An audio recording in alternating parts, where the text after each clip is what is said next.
Welcome to Al Bernstein Unplugged Unboxing. In a 40-year Hall of Fame career, Al has chronicled some of the greatest moments in boxing history. On this podcast, you get to hear him expand on those memories and talk about the current news in the sport of boxing.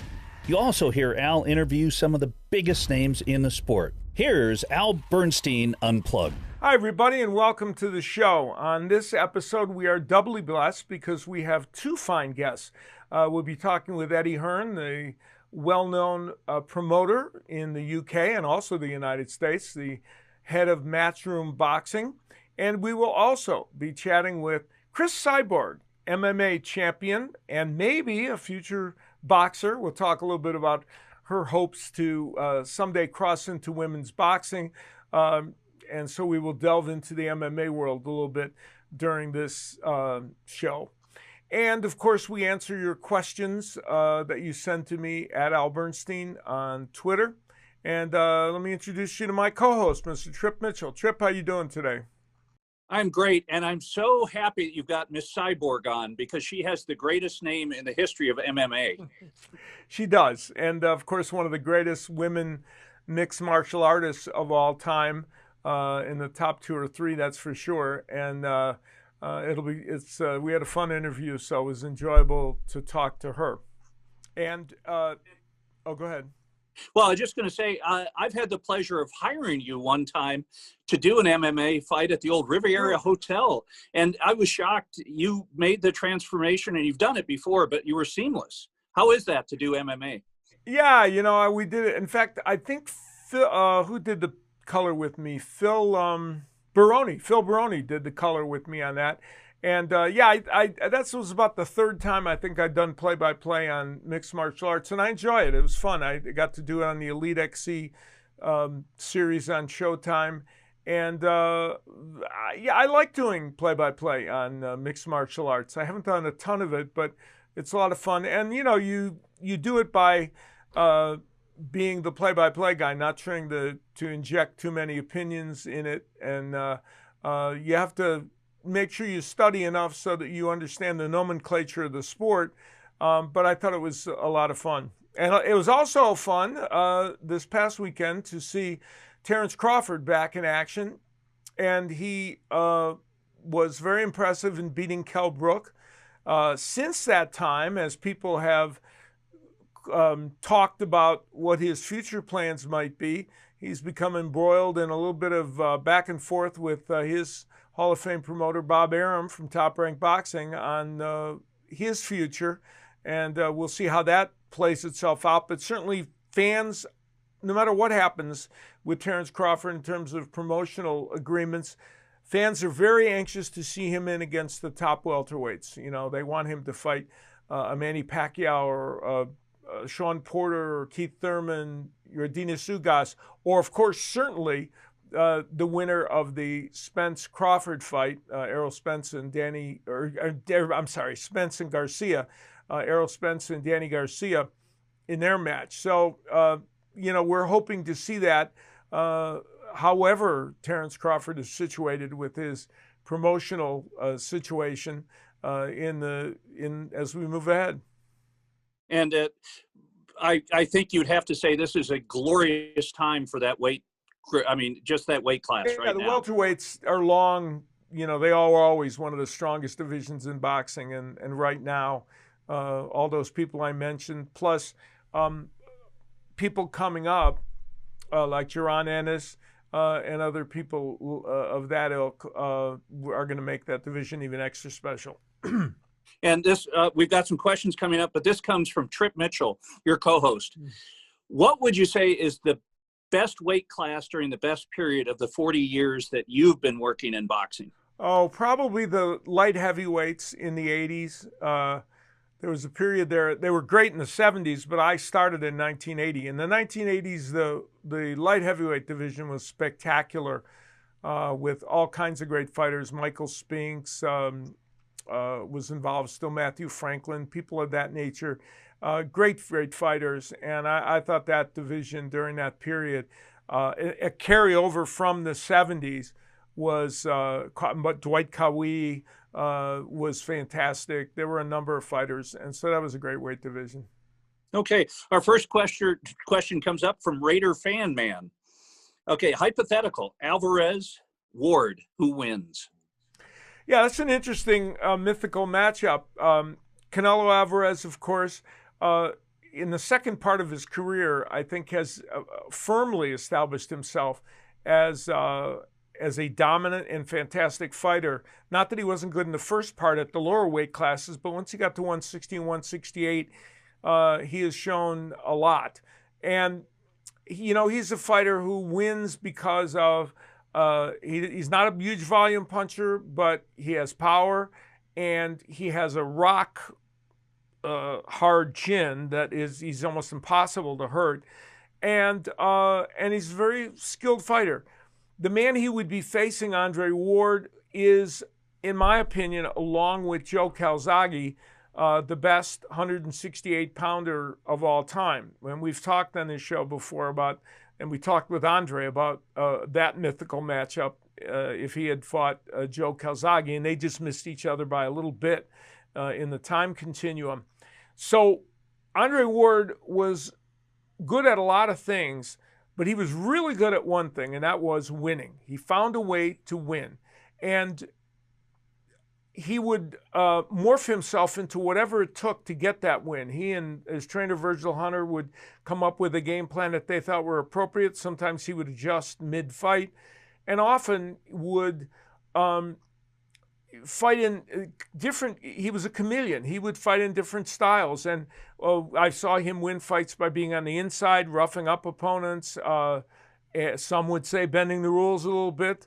And we saw him box smoothly in other fights. When I did the Super 6 tournament that he won, it was almost a different Andre Ward in every single fight. And that was extraordinary. And then, of course, he stayed undefeated and retired as an undefeated fighter. So if I had to make a selection in the Canelo Alvarez-Andre Ward, and apparently I do, I am going to pick Andre Ward as the winner of that fight. I think it's the only 168-pounder that I think has a chance to beat Andre Ward is Joe Calzaghe. That one to me is a pick'em fight. And when you did the interview with Andre Ward earlier in the year on the show, you guys talked about the Super 6 tournament. It was very unique, and it became a real challenge for everyone involved. Yeah, it did. And it was long. Some fights were canceled. And finally, they got to the end of it. And it was a unique and a good idea. It's just that some stalls along the way made it go longer than they probably anticipated. I think Truman was president when they started, and then if he went into the Bush Obama era. But it was long, but it was interesting, and it established Andre Ward as a star. Fantastic. And Dewey, just to make sure, Dewey was not president during that period. He never was. Okay. From Boxing What Ifs, and this is a great question. Will we ever see top fighters fight more than twice a year? Well, yeah, that's one of the biggest questions in boxing. We now see the major fighters only fight twice a year. Some fight once a year. There's Gary Russell, who is kind of the groundhog of boxing. Every Groundhog Day is out once a year. And I think it's an issue for the sport. I understand boxers not wanting to fight 10, 12, 13 times a year like they did in the 50s and 60s, or even 7 or 8 times a year. But we would hope to see them a little bit more than twice a year because for the sport, and it keeps their franchise, I think, fresh for boxing fans. But getting fights, there's only so many platforms that are going to carry fights. These fighters want big fights when they fight. So there aren't as many opportunities to have those kind of big fights every time out for them. And that's why many of them are down to 2 fights a year. I don't know that I appreciate the risks the fighter takes, and you don't want them fighting as much as before. But I think if we could get our major fighters up to 3 times a year, it would help the sport. One man who knows about putting on fights and having a number of them, even if they involve different fighters, is Eddie Hearn, who is the head of Matchroom Boxing and is a young man who learned at the feet of his father, Barry Hearn, and he took over the mantle of Matchroom Boxing, and he has turned that company, quite frankly, into something beyond where it was with his father, crossing the Atlantic, among other things, to do fights in the United States. And we talked to Eddie about his career and some of the fights that he thinks are upcoming. Eddie, it's a delight to have a chance to chat with you. Always great to get to talk with you, except every time I interview you or do anything with you, the only problem is it makes me feel kind of old because, of course, I dealt with your dad so much when he was heading the company and doing all the boxing. So it makes me feel a little bit ancient. Yeah, I mean, sometimes it's funny because obviously a lot of his relationships go back with so many people in boxing. And sometimes when I have a problem, you know, where I need to speak to the older guard that I might not get on with, every now and again I call up my dad and say, Dad, couldn't just phone Don King, could you? And just tell him to stop being so silly and sign a contract. Do you know what I mean? So unfortunately, those kind of relationships, you know, there's not many left now. Of course, you know, the likes of Jose Suleiman and Gilberto Mendoza Sr., you know, have sadly left us. And, you know, he sort of left the sport in good stead, you know, in terms of his reputation and his credibility. So that helped me a lot because, you know, obviously we continued that with Matchroom. And I think, you know, when he left the kind of legacy he did, obviously he's a Hall of Fame promoter, but his reputation is solid, you know, and his word is solid. And that's something that's very important to me and us as a business. And, you know, he sort of paved the way for that integrity and that kind of credibility to continue. You know, your dad has said on a number of occasions something that I find really interesting. You know, he's talked about how you have grown the company and grown what you guys have done in boxing and how proud he is of that. And, you know, not every person will do that when someone takes over, even their son, be magnanimous enough and give them that sense of approval. I'm sure that means a lot to you. Yeah, I think, you know, boxing's the kind of sport, you know, in and out of the ring that you can't play. You know, you can't play the sport of boxing and you can't play the business of boxing. It requires a huge amount of tenacity and, you know, time and patience and the ability to ride waves of ups and downs. And I think he probably got to a point in his life and the business had grown so rapidly in so many different areas and across so many different sports where he kind of looked at boxing and said, I don't need this anymore. You know, I don't want this aggravation. And I sympathize with that because sometimes I have some of those days, you know, but the problem with boxing, as you know, is it's so addictive as a sport, so addictive as a business. And that's good news for us because we know that if we can bring fans in and they experience that, they won't leave either. So, you know, I think that for him, he loves seeing me now. You know, he sometimes sees the stresses that I have and I can see him looking at me as if to say, oh, I remember those days and I don't miss them. You know what I mean? So it's always important for me to continue the legacy of the business. And, you know, I've said a lot, growing up, I was always Barry's son. You know, it didn't matter if I was at some of those shows. I probably met you when I was, you know, 11, 12, running around the shows. And it was always Barry's boy. That's Barry's boy. So for me, you know, while I grew up in a privileged background, the challenge for me was always to make something of myself in my own name. And that's what's kind of driven me to the point. I understand that I have a responsibility to continue the family business and legacy, but selfishly, I want to be my own person and I want to take what he's done and take it to a whole nother level. And that's really the only way that I can be judged as a success. One of the ways you've grown your business is to come to America. You know, you have reached out and now you promote in America. And I know that was always something you had an eye on. And then finally the stars aligned properly for you to do that.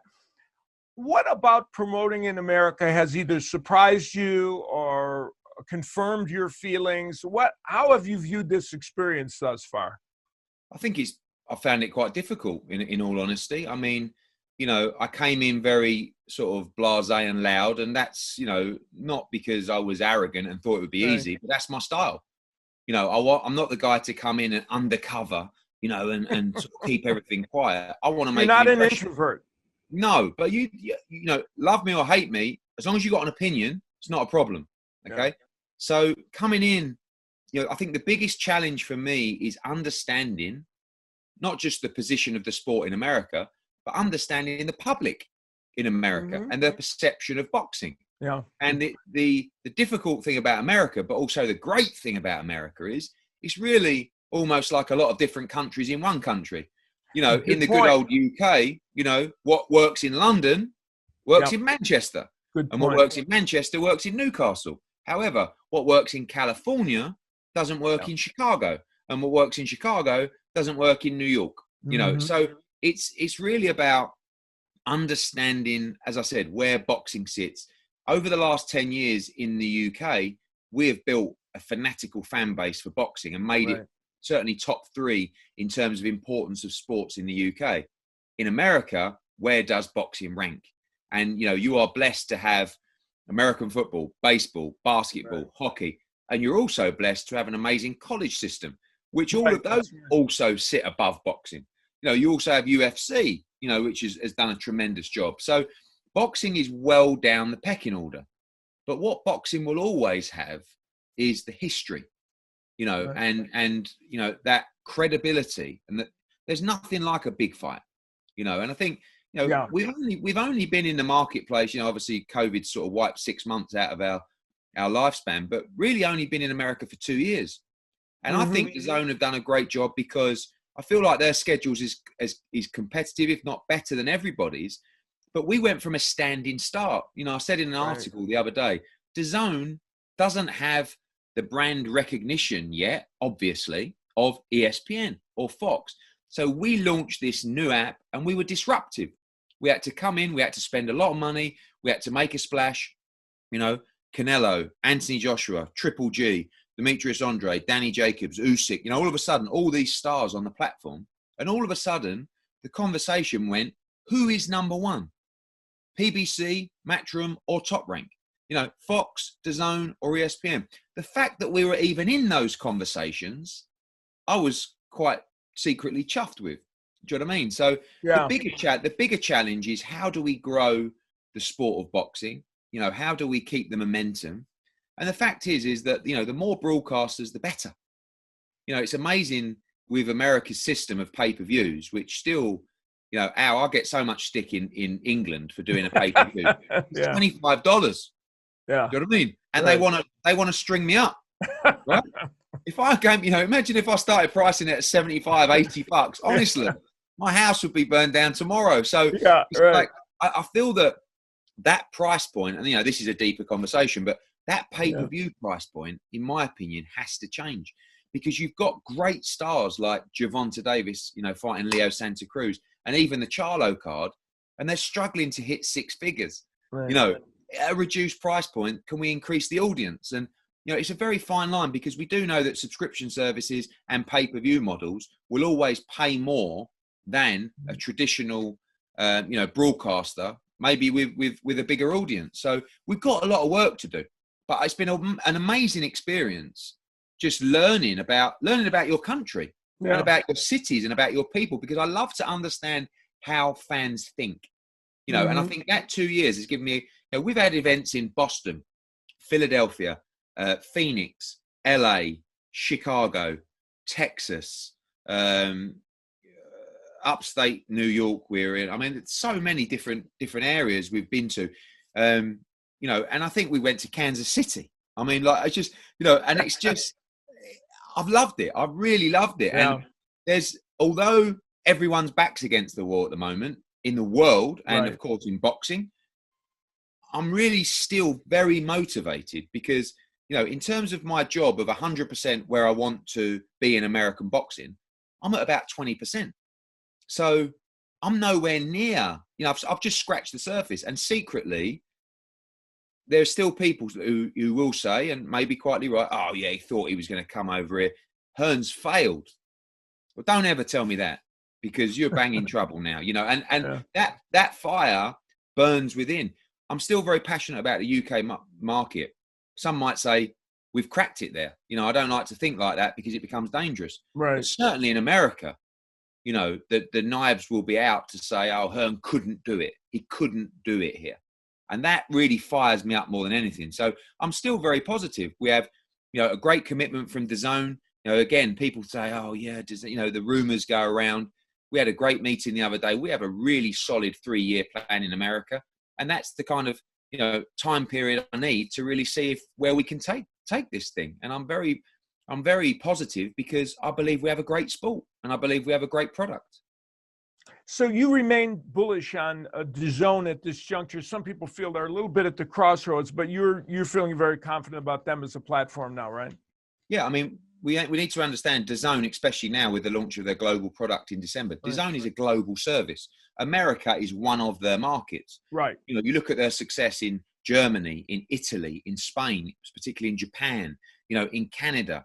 The global platform, which launches in December, will be almost like a one-stop global shop for boxing. It's very, very impressive. Yeah. America is a tough market to crack. Yeah. You know, and they've got a lot of work to do there. But again, we go back to before this pandemic hit, you know, and they're moving, you know, towards, you know, the levels of running a schedule where they had Canelo Kovalev, KSI Logan Paul, Anthony Joshua against Ruiz, you know, all in a space of a few weeks. You get to a stage where there's 7-figure subscribers and all of a sudden you've got momentum, bang, the pandemic hits and they have a platform with no live sport for 4 months.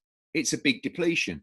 Of course, the Canelo situation was also very interesting, right? Because, you know, they were in a deal that didn't work out for many different reasons. But whilst many will say, oh, they've lost Canelo, they've also lost a huge amount of cost associated with that deal in a changing environment and a changing economy. So, but, you know, that they remain committed. The money remains to be there. And with the shift in the purses, because, you know, you will know, being involved in the business, and partly my fault, as Bob Arum always tells me, the purses got out of control. Out of control. You know, we came in now, and I never expect ESPN and Bob to step up to the plate financially like they did. Great news for fighters, probably bad news for broadcasters, you know. So this pandemic, whilst awful, has just allowed us to reset the market a little bit. And what it means is we just got to pay people on their commercial merits. Mm-hmm. You know what I mean? And not just, oh, we need depth in talent. We need world championship fights. You know, now it's got to be about subscriber numbers, bums on seats, and actually paying the right money for the fights. And that's got to be important. I think everybody, whilst we never disagree on anything as promoters, we never agree on anything as promoters, what we do agree on is there needs to be a change, because some fighters were getting paid money that their commercial value did not represent.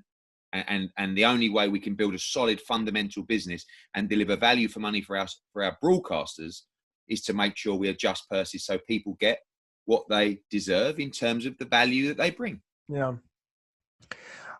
The landscape of the heavyweight division is always shifting, and now it is at a very interesting inflection point, and you are right at the center of that, of course, with Anthony Joshua, who is fighting Kubrat Pulev on December 12th in an important match that you're promoting. Tyson Fury will be fighting in the interim as well. The Wilder Fury series looks like it is stalled or currently off, and everyone is looking to a Joshua Fury fight or series. How optimistic are you now that, given both men taking care of business, that you can create that rivalry next year?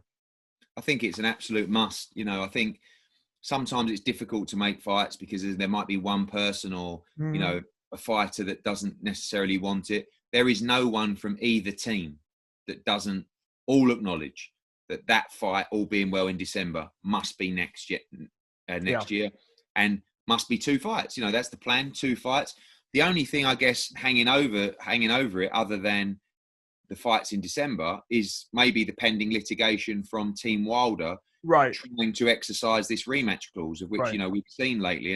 And I think they've got to try and do something, because I think Deontay Wilder's probably thought, blimey, if I don't get this rematch, I'm out for 2 years, you know, and I'm not going to get a shot at the world heavyweight title. And, you know, they've moved very slowly across that. And I think they've made their mistakes, but it looks like they're trying to, you know, find a way to disrupt Fury's next fight, and maybe look at some kind of even restraining order, whatever their legal route's going to be. But for me, that was a good thing, because that being out the way really takes all the sort of boundaries out the way, and the hurdles out the way of making that fight. And I can't see that fight not happening. Joshua is so motivated to make that fight. Sometimes you get people on social media saying, "Oh, Eddie, we all know you don't want that fight. You don't risk it." You don't know me if you think that. Listen, I love a dollar bill, but my God, do I love the glory of sport and winning. And Anthony is a very close friend of mine, someone that we sat down with when he turned professional. We've worked so hard to get to this point. But in that first meeting we ever had, the dream was to be the undisputed heavyweight champion of the world. And if he beats Pulev, he's one fight away from that. So it's not about protecting anyone. In fact, it's about gambling. It is a 50-50 fight. I back my man the whole time in that fight. But regardless of who wins or loses, we have a responsibility, we all do, to make sure we make that fight. We have 2 British world heavyweight champions, right? We never really get one. Now we've got 2 at the same time. And they've got a chance to make history. And they both want it. They both believe they win the fight. And, right now, after the experience of the Andy Ruiz fight at Madison Square Garden, I'm just looking at the Kubrat Pulev fight and saying, almost every interview I give is like, shut up talking about that, because we've been here before, just focus. And AJ knows that as well. He's training really hard for Pulev. Pulev's a class fighter. He's a fantastic amateur. He's the mandatory challenger. 1 defeat to Klitschko. So it's not like he's just picked someone for a run out in December. He's got to be switched on. But AJ's getting better and better. The Ruiz defeat, whilst crushing at the time, was so good for his career and his development, because he learned so much during that period. And I see him in the gym improving every single day. But listen, Tyson Fury's got tremendous momentum as well. His confidence must be through the roof after that fantastic performance against Deontay Wilder. Will that event be, do you think, potentially the biggest event in the history of UK boxing? Or it's hard to make those judgments, but it's got to be way up there. It is. I mean, we live in a world now where, unfortunately, in the UK, and the same goes for the US, is the government doesn't have, a pot of money that they use to bring major events to their country. Other countries do. We saw it with Saudi Arabia. We see it in China. So that fight, AJ against Fury, should really happen in the UK. But we're going to be under serious pressure with a number of site deal offerings, which I will have to take back to the fighter and say, and you could be going to pitch to a fighter saying, there's 40 million to fight in the UK, or there's 80 million to do it in the Middle East. It's a tough conversation to have, Al. I'll get the blame one way or the other, but I won't be the one making the decision. So, but in terms of, I really feel like one of those fights at least should be in the UK. It would be really special. And, Joshua Klitschko was the biggest fight in British boxing history. And this is on another level. I mean, 2 great heavyweights, 2 heavyweight world champions, 2 guys that are so different in personality, in style, and it's just the best be the best. And it's, we talk about all the politics of boxing. We talk about all these belts that keep emerging out of nowhere. Here is a chance, no questions anymore, the number 1 in the division, right? You can't argue. There's not one person that won't acknowledge that the winner of that fight is the number 1 in the world, the best heavyweight on the planet, the baddest man on the planet. And I really believe it's going to be our man. And I just can't wait. I can feel the hair standing up on my arms just talking about and thinking about that moment when those 2 meet. And that's why we're in this sport. We love those kind of moments. Yeah, that's going to be extraordinary on every level. One of the fights coming up that's intriguing to boxing fans features Luke Campbell and Garcia, and it is Ryan Garcia, and it's really an intriguing matchup because it's one that a lot of questions are going to be answered. People are wondering whether Garcia's on the level to fight a Luke Campbell. How much does Luke Campbell have left in his career? He's performed well other than losing to a couple of A-level fighters. He's clearly a handful for any lightweight to face. That's an intriguing matchup, isn't it? It's a brilliant fight. And there's going to be a small reschedulement on that fight of a couple of weeks because Luke Campbell got COVID a few days back. He's fine. He now resumes training. But I love the fight because the hype around Ryan Garcia, you know, the Instagram star, as he's called by other fighters. But I do believe he can really fight. And yes, I think that under the tutelage of Eddie Reynoso, who I rate as one of the top trainers in the world, they have chosen to take this fight. You know, they had the chance, and he has the profile to take a much easier fight at this stage in his career. But they chose to accept the Luke Campbell fight. I didn't think they would. I remember talking to Robert Diaz from Golden Boy, and he was like, "I'm not, I have to speak to them and see if they want to take it." I thought, no way will they take this fight. But Eddie Reynoso is, one, very ambitious, and two, a wise cat. And he says, no, my man knocks Luke Campbell out, and Luke Campbell can really fight.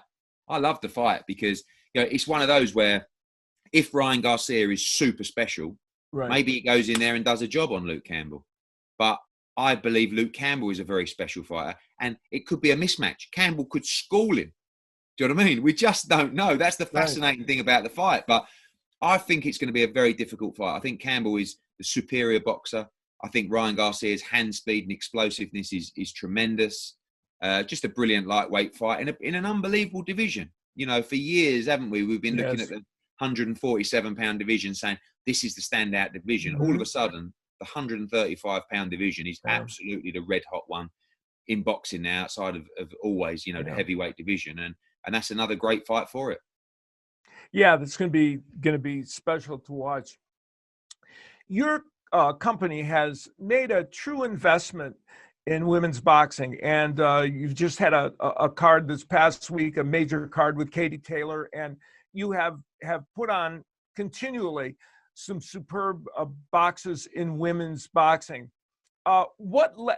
Katie Taylor, of course, was a big part of it, but you've expanded your role. You know, you have Savannah Marshall, and you've really invested in women's boxing. And I think to some degree, it seems like it's starting to pay off for you as a company. Yeah, I mean, we got lucky because Katie Taylor sent me a direct message on Twitter and said, look, I'm going to be turning professional. And I remember watching Katie Taylor win Olympic gold in London, and the place was full of Irish, you know, and the Irish are the greatest people in the world. You know, I mean, like, they have passion beyond passion for their own, you know. And she sent me a message, and I thought, you know, I don't do anything in women's boxing. I don't, you know, I respect Katie Taylor. I've watched her through the amateurs. She's a legend. But is there even a market for women's boxing? And it was around a time where broadcasters like Sky Sports were starting to invest in women's sport more, but women's boxing was just not a thing, you know. And I thought, I'll have a meeting with Katie out of respect, but, you know, and I met this girl out, and I just thought, wow, you know, passion and the drive, you know, that she had, and her commitment to the sport, and her willingness and desire to push the boundaries like she did in the amateurs. I mean, don't forget, for people that don't know the story, she basically harassed the IOC for them to make women's boxing an Olympic sport. And in the end, they went, I'll tell you what we'll do. Come and have a fight in front of us. We'll get a panel. You show us how entertaining it is, and we'll consider it. Well, she came. And as soon as they watched her fight, she got women's boxing into the Olympics. I mean, you know, it was incredible. And, you know, from there, she won the gold in London, and she wanted to do the same in a professional way. So I took a chance on her, ironically, at the same venue that she just defended her world championship fight, 3 years ago. And it was, people couldn't believe that I was putting a female fight on the card. It was only a 4-rounder. Do you know what I mean? And they were like, oh my God, what is this? I'm not sure about this. Now, you rarely see a Matchroom card without a female event. You know, previously, as you said, we've just had 3 world championship fights on one card. So we've got a lot of work to do. And the debate reigns on, doesn't it? I had an argument with Heather Hardy the other day on social media where, you know, I felt like I might as well give up. I can't do any more for women's boxing. And all I said was, you know, when we talk about equal pay, which is a conversation we had earlier in this podcast. Right. Equality is not just paying the same because you need to pay a female the same as a male. Equality is about paying an individual in terms of the value that they represent commercially, right? And Floyd Mayweather, you know, some world champions don't get the same as other world champions in men's boxing. Why? Right. Because every fighter is paid in terms of the value that they deliver, in terms of the ratings, in terms of the ticket sales, the digital interest, and so on. So the problem we have at the moment is that, some women feel that if they're in a world championship fight, they should be paid the same as another world championship fight. And they've got a point, because we're miles behind still. But the moves we've made and the progress we've made for women's boxing is sensational. For me, it's so motivating because firstly, they told me it wouldn't work.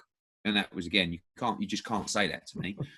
But the other thing was that I'm seeing the athletes' desires to achieve and create legacy and to take risk and to unify and to become undisputed. And we live in a world, I might have a male fighter who becomes a world champion. It might take me 2 years to unify, of trying and even longer to try and get an undisputed shot. 5 years. Here you have the ability, I've got like Savannah Marshall won the world title a couple of weeks ago. She wants to fight Clarissa Shields next, right? And that's a super fight. Katie Taylor won the world title. She unified it. She defended it. She became undisputed. She stepped up a weight division. She won another world title. And that's how it should be, because you get to find out who's the best. And I really feel the dream model in boxing is for the best to fight the best and to find out who the number one in the division is. You can do it in women's boxing, right? Because they're all willing to fight each other. Good point. We know the purses are going up, and Katie Taylor is making a lot more money than a lot more male fighters, right? But we can find out the best of each division. I would love to have an undisputed champion in every weight class. And we've actually got a chance in women's boxing to do that. So I love it. It's very entertaining. We've still got 30% of the population to convince that it's great to watch. For me, it goes back to, we keep talking about, a women's world championship triple header. It's not a women's world championship. It's just a world championship triple header. We need to take away the men's boxing, women's boxing. It's just boxing. It's just entertainment. But I'm really motivated by it. And, I'm pushing it really, really hard. We've got a long way to go. But we've got to pat ourselves on the back and say, what we've done is fantastic, but we mustn't stop pushing. And eventually, I believe we will be at a point where, the pay levels in the sport do have more parity. But we're really closing that gap. Well, you've contributed so much to the growth of it. There's no question about that, and it is starting to go in the right direction for sure. You mentioned Savannah Marshall and Clarissa Shields. What are the chances of that fight being made in the relatively near future? Really good, I think. I mean, look, I think the two fighters who have really hit the jackpot in terms of the purses, and they still deserve more, and we're still pushing for more, is Katie Taylor and Clarissa Shields. Right. Clarissa's been a little bit inactive. Obviously, a lot of people have. I believe she's due to fight on a Zuffa boxing card, apparently, in an undisputed fight against Eva Decarie at 154 pounds. But Clarissa, I love Clarissa. We fall out now and again because I think Savannah Marshall's going to knock her out, actually, right? Yeah. But what she's done is fantastic. She's outspoken. She's not everyone's cup of tea, as we say over here. But again, goes back to love her or hate her, you got an opinion on her. She's a great fighter, and that's kind of, those two can't stand each other, Clarissa and Savannah. Savannah beat Clarissa in the amateurs in the World Championship, which that a lot of people don't stop reminding Clarissa about. It's just a brilliant fight, and it's a brilliant fight between two elite fighters. And for me, to do that in the UK would be really special. And also, I think Clarissa would like to come to travel and defend in the UK as well, because she sees the value of that, and she won't duck anyone, Clarissa. I mean, that's going back to these fights getting made out. It's fantastic. Chantel Cameron, who's our 140-pound WBC world champion, I just said to her, we must unify next. So I made a call to her management team and to Chantel and said, right, you've got Callie Reese, WBA champion. You've got Mary McGee, IBF champion. You've got Christine Leonardo, WBO champion. Which one would you like me to target? Yeah. She went, anyone's fine. Do you know what I mean? That was it. It's like, so, but is there one that you prefer? No, like whatever one you can get. You know, and that's like, normally you're dealing with an agent and a lawyer, and it's like, well, Right. only this guy, and only if it's, you know, and with this, and we need this camp, and they're just like, let's go. Because you do have to achieve more. There's no question, to become recognized. You know, some of these fighters are winning world championships after 5, 6, 7 fights, you know, so they haven't been out on the circuit for 3 years, 4 years, getting to 24-0. Right. So they're willing to take chances, but it's so motivating and it's so refreshing that you can have conversations like that. And all of a sudden, you know, I'm saying by the end of next year, she should be undisputed. You know, in a year of winning a world championship. Where do you ever see that in the men's game? You know, and that's what fans have been crying out for so long. Very interesting. Finally, let me ask you about, this fascinates me about you, and you alluded to it earlier. You know, you are, you get both, especially in the UK, you get both the praise of fans and media for things you've accomplished, and you occasionally get the ire of them for whether it's, as you say, making something pay-per-view or a price point or anything. You are so stoic about it, and you're so out there saying, hey, some people are going to like me, some people are not. How did you kind of adopt that attitude, and how much does it help you kind of get through the ups and downs of all this? I think it's like anything, you know, the more you experience something, the less it affects you, you know. I remember when I did the Audley Harrison fight against David Hay, which was disastrous. It was my first fight I was ever involved with. I didn't know what I was doing. You know, it was about 11 years ago, and I took Audley Harrison from, you know, I got him 2 fights, and I promised him I'd get him a world title shot. Next thing, we're at Manchester Arena, 21,000 people against David Hay, and it was awful. You know, he got stopped in 3 rounds. He didn't throw a punch. And I talked this fight up through the hills, you know, and it all went wrong. And I remember walking out of the arena back to the changing room, and some guy sort of led, Hearn, you're useless. You're a terrible promoter, you know. And I thought to myself, oh, no, I'm never going to work in boxing again. Like, I don't, you know, and I didn't know how to take it at the time. And then fighters started calling me and saying, I saw what you did with Audley Harrison. And, you know, and as a show goes wrong or you take some criticism, the more you take, just like anything in life, the more you learn to just, you know, brush it off. And I think if you really know what you want in life and you really know what you want to achieve, whilst you must always be aware of criticism, and I'm never one to ignore it, you know, or be arrogant about it, because the people that criticize me are the people who got me here. You know, these are the people that back me. But like anything in life, and particularly in the UK, Al, when you start off and you're the underdog, my God, they love you here. You know, like, yes, Eddie, go and rip up boxing. You're the man to overturn the system. Breath of fresh air, blah, blah, blah. 3 years later, you get the exclusive TV contract and effectively the power in the UK. Boo, you're evil. You know, that's how we work in the UK. So I'm so focused on what I'm trying to achieve. And I know that I'm the same person I was when they were patting me on the back. And I've got the same mindset that I had when they were patting me on the back. And I'm just focused. And I'm just, you know, if you, like anything, if you can keep the consistency of doing the right things time and time again, you will get there. But it comes with ups and downs. And I also realised that I'm a target. You know, I've got that position. So anything that goes remotely wrong, you know, is bang, you know, on me. You know, we had a situation recently when Lomachenko against Lopez wasn't picked up by a UK broadcaster, right? Right. I was getting like, how can you do this? By the way, there's like 6 UK broadcasters that turned it down, right? Hearn's a disgrace. Sky Sports are a disgrace. You know, it's like, whoa, what about ITV? What about BT? What about Channel 5? What about all these? They've said no. Go and have a go at them. But it's like, I'm the target, you know, and that obviously comes with a little bit of success as well. I think the key is, Al, I don't take myself too seriously. Yeah.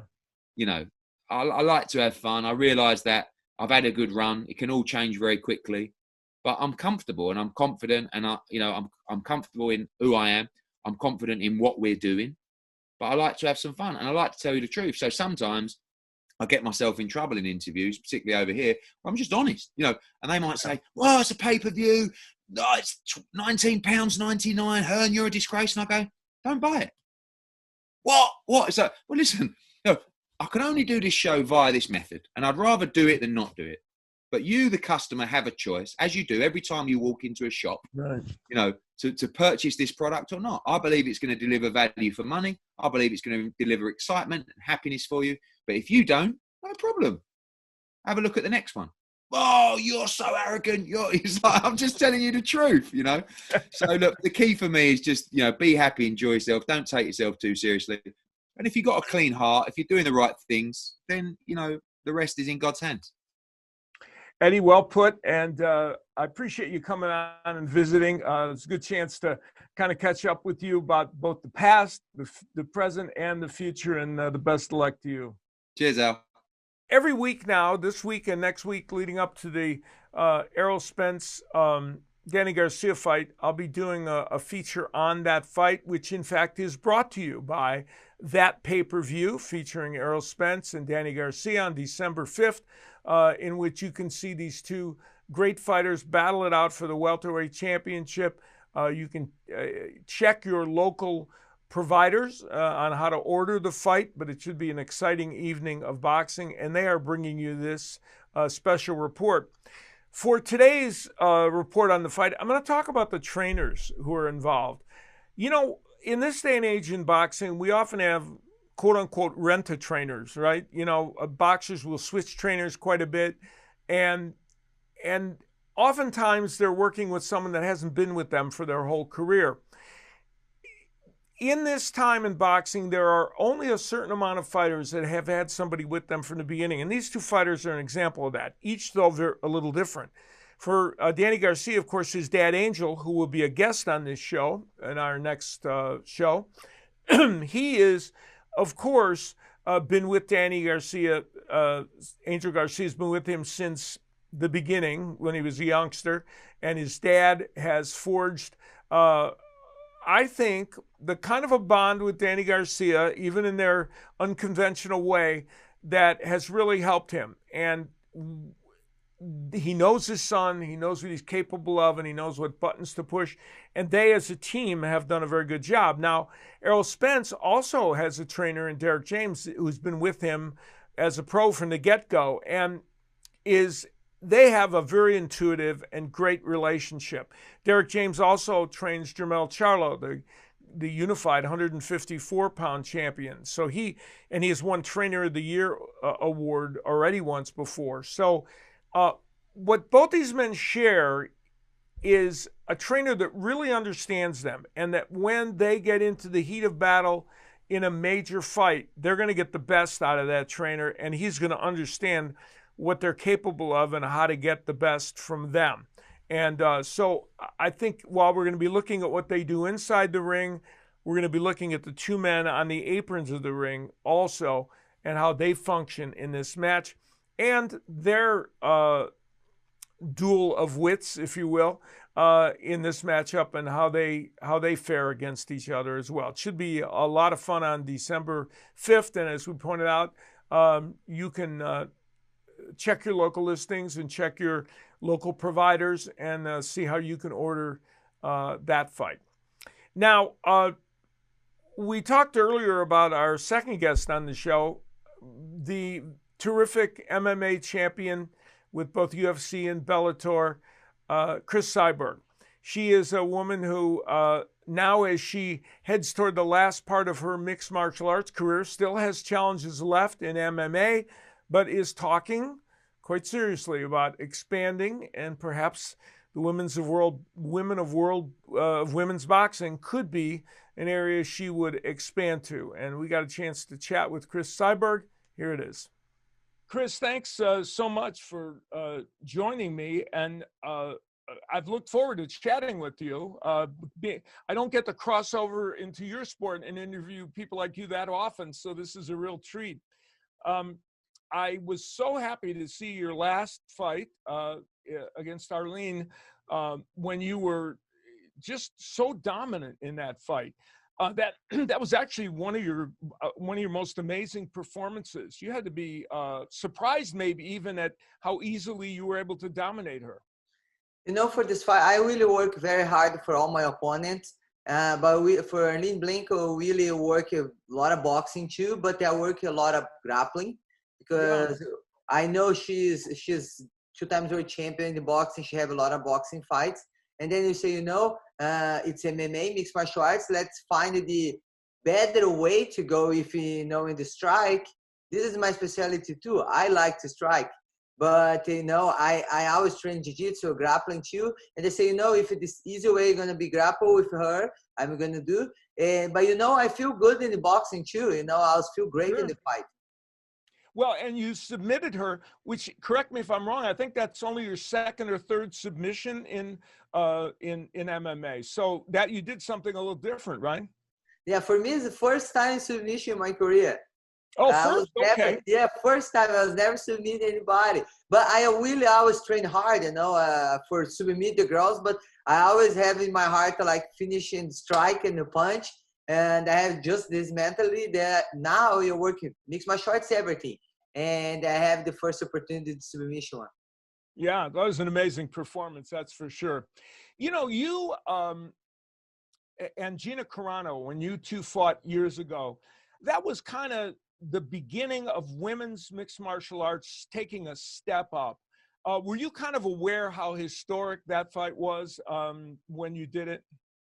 In the beginning, for me, when I was thinking about this, my first opportunity to fight for the title, the first title in my division, 145 pounds.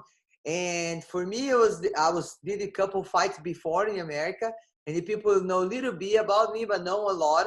And when I fought Gina Carano, it's like everybody against me, this fight, and everybody now with her. And for me, it was the opportunity, like they did everything in Brazil, for coming back, for looking for more opportunity. And this is I come for that fight. And for me now, I know how big that fight it is now, more than the time I was fighting. Now you can look back on it and realize what it meant, right? Yes. Now I can think about, no, this is mean a lot for women's MMA. I'm very thankful for Scott Coker and Gina Carano and for have this opportunity to fight, because now I can think about how's the biggest fight that day. But at that time, I was just looking for the opportunity to win. But now I know how huge this is for women's MMA. Yeah, it made a big difference, that's for sure, in women's mixed martial arts. You enjoy boxing, and I know you're a big boxing fan. Who are some of the women and men in boxing that you admire that you like to watch? I like to watch Layla Lee before. I'm looking for. I think she do great things, not just in the ring, and I follow her dad too, but what she do outside too. And Clarissa Shields, I looking for a lot of fights with her. I went with her some fights. And for the guys, I really fan the Pacquiao, because he's not just an amazing guy in the ring, but he's amazing guys in his country, help the people and help each. He's his big heart. And if this people I like to follow and to watch. And then Virgil Ortiz too. Virgil Ortiz I trained with Virgil, sir, and his son's amazing too. He's gonna be the next star. He's already doing great, and I'm looking for him too. Great. And you sparred with Clarissa, didn't you guys spar together?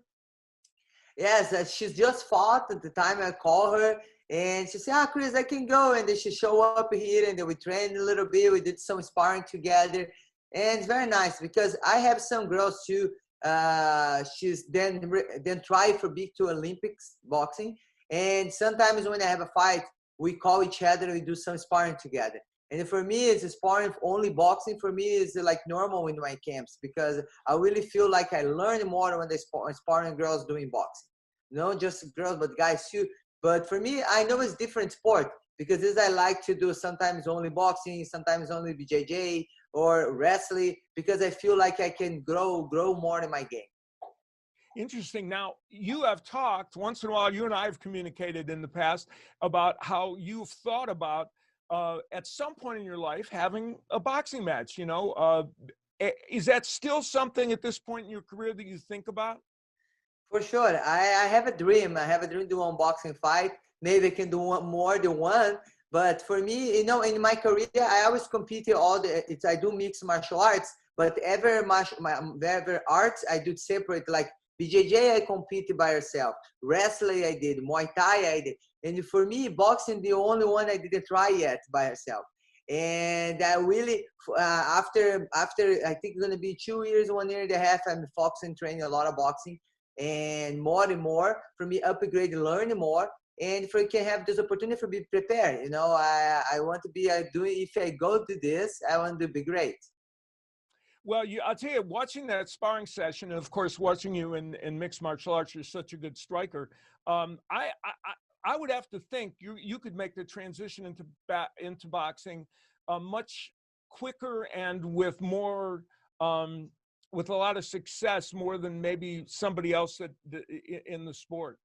You know, because when you do mixed martial arts, you have to train everything. Okay, the time I was sparring Clarissa, I was training grappling, I was training wrestling, jiu-jitsu, like everything together. If I get it one time, just focusing boxing, training morning and night, end of the day, only box 6 hours a day, for sure, you know, my game is gonna upgrade more in the boxing, and they're gonna be great. And I believe I can do great. You know, when I did this sparring Clarissa Shields, you know, she's really fast and she's really good. And you know, I learned a lot from the sparring day. Yeah, well, that's interesting. We'll have to see if you can have a chance, an opportunity to do that. I'm sure boxing fans would like to see you in a boxing match. You're well known, of course, to all boxing fans. And have you ever had any discussions, serious discussions about it yet? No, I talked to my manager Adi, and you know, Scott Coker, he's open to for letting me do a boxing fight, and for sure they're gonna discuss to see what's the better for me, and I really I would like to do, and I'm gonna do my best, and then letting me to do it and just see what's the best plan for my career. You have an event coming up that's very special to you, I know. It's going to be November 23rd through the 29th, and it's a virtual 5K run that you're putting on that is designed to benefit the missionary work that's being done by Jean Silva from Pride. And they are going to an island where they are helping people not only with their overall needs, but also feeding them, getting them food. Tell us a little bit about this event and how important it is to you, and what is it? How can fans be helpful to it? You know, I always like to help, not bless somebody, but share what you have for people around you and the area in the world. And for me, Jean Silva, I met him like 10 years, 12 years before beginning my career. He's a great fighter, fighting Pride, Cage Rage, a lot of events.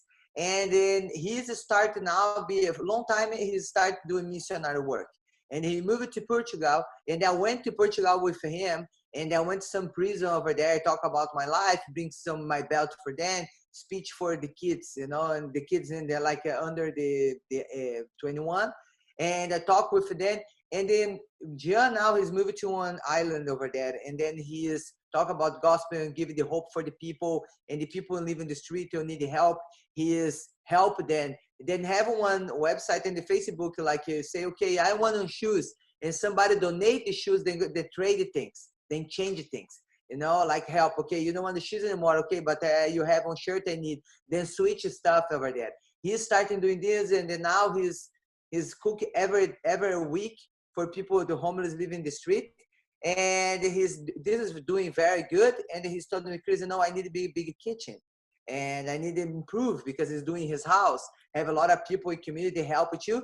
And they told him, okay, I would like to help with this project. And now we're doing the race, you know, for help with the project. People can sign up to my website, and you're going to be virtual run. Or you can run, you can walk, you ride a bike. The most important thing, you run for change. Do something for change. And it's nice because you're going to do to the day it's Thanksgiving.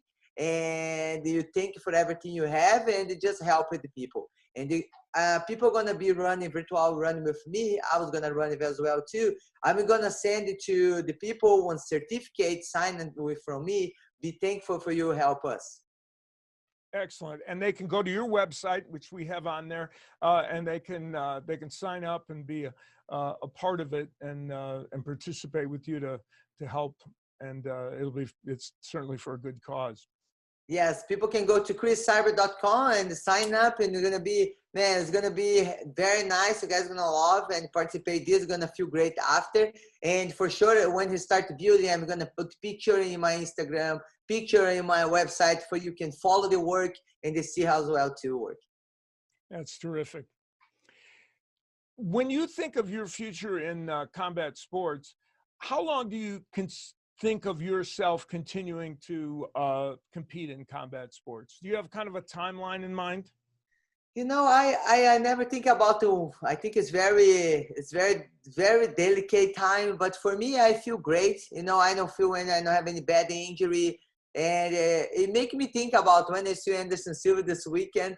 You know, and the last fight is dead, and it make me think about a lot too. But you know, I don't think yet when I'm gonna stop. But for sure, I want to think about having a kid after, and for sure it cannot be too late too. I'm 35 years old, but you know, for me, I'm very happy where I'm at, and I just want to continue fight more, and they have more the opportunity for defense my title and do the best fight for my fans. All right, well, fans, we'll get a chance to see you again, and maybe all the boxing fans that are watching this show and see, we'll get a chance to see you in a boxing match too. That would be exciting. Yes, I am excited too. It's gonna be another challenge for me. I love challenge. All right. Hey, Cris, thank you so much for visiting with me, and I appreciate it. And good luck on your event. Thank you so much. Thank you for the opportunity. Take care. Cris Cyborg, a real force. Even when she's talking, you can feel the energy from her, and she is. She has a great sense of purpose about everything she does, and of course that includes her charitable work, which we heard about during that interview. And Trip, if I'm not mistaken, we still have a question unanswered. We do, from Chi-Town G. He said, do you think Laila Ali is going to come out of retirement to fight Clarissa Shields? Yeah, Laila Ali, of course, has not fought for 13 years. She's now 41 years of age. She was a terrific fighter, ended her career 24-0. I did her match with Jackie Frazier-Lyde, who was Joe Frazier's daughter, in what was the first women's pay-per-view show ever. And it was an exciting fight and very close, majority decision win for Laila Ali. Jackie Frazier fought on a little bit and ended her career with a series of, I believe, 8 wins. And Laila Ali, of course, continued on to great heights and would end up being a champion and would retire undefeated. Clarissa Shields, of course, now at 10-0, a unified champion. She's won titles in 3 weight divisions, a former gold medalist at the Olympic Games, and someone that many believe is the best pound for pound in women's boxing. And you can make a strong case for that. If not her, then Katie Taylor, but they're kind of a yin and a yang there on the top of the pyramid of women's boxing. And she's a terrific fighter and has sometimes struggled for opponents only because the depth in the around the higher weights of women's boxing, where she has in the late or the high 150s and into the 160s. She's campaigned at 154, 160, and 168. The depth of those divisions, not as much as it is in the lower weight divisions in women's boxing. But having said that, I think it is unlikely that Laila Ali will come out of retirement, even though there have been efforts in this social media world that we live in to kind of create enough interest in that fight happening. And so I think Laila Ali is likely to stay retired. And I think, as we heard Eddie Hearn talk about in his interview, we're more likely, if we see an important match with Clarissa Shields coming soon, it would be against Savannah Marshall, who is a fighter from England that had beaten Clarissa Shields in the amateurs.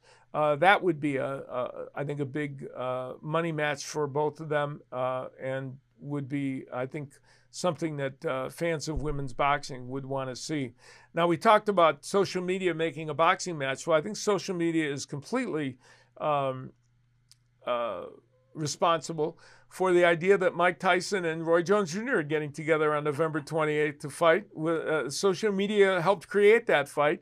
I will be on the announced team to do that. And the man in the corner of Roy Jones will be Tom Yankello. And Trip, we have a working relationship with Tom's World Class Boxing YouTube channel. And he is...